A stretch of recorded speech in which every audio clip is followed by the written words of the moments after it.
They say the truth will set you free, but in Claire's world, the truth only made the walls close in faster.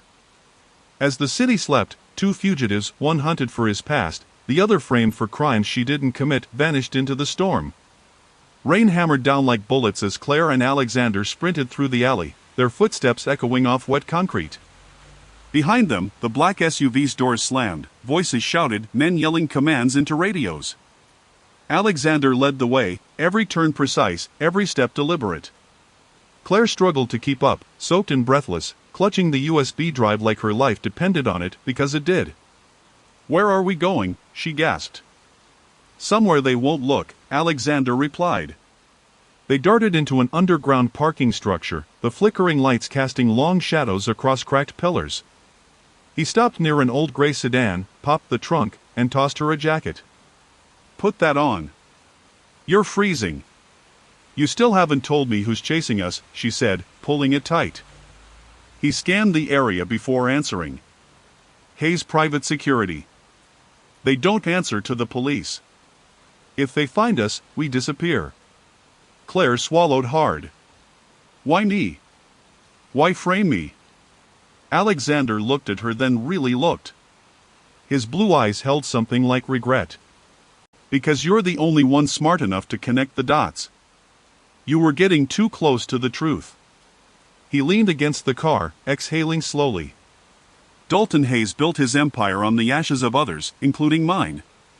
He needed someone to take the fall when those funds surfaced. You were perfect. Loyal, quiet, brilliant, invisible." She shook her head in disbelief. "You're saying he used me?" "He's been using everyone," Alexander said. "But you still have a chance to stop him." Claire looked down at the USB drive. "There's more on this, isn't there?" He nodded.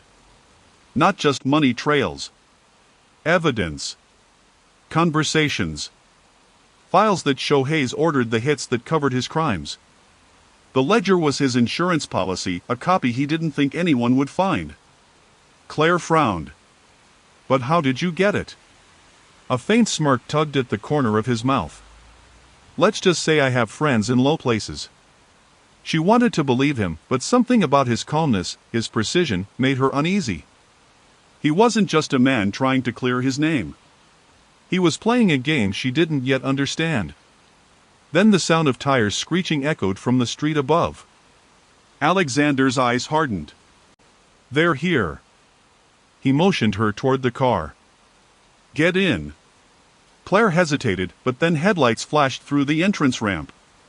Gunfire cracked through the night. She ducked, screaming as bullets sparked against concrete. Alexander shoved her into the passenger seat, slid behind the wheel, and slammed his foot down. The car roared to life, fishtailing out of the garage. "Hold on," he shouted.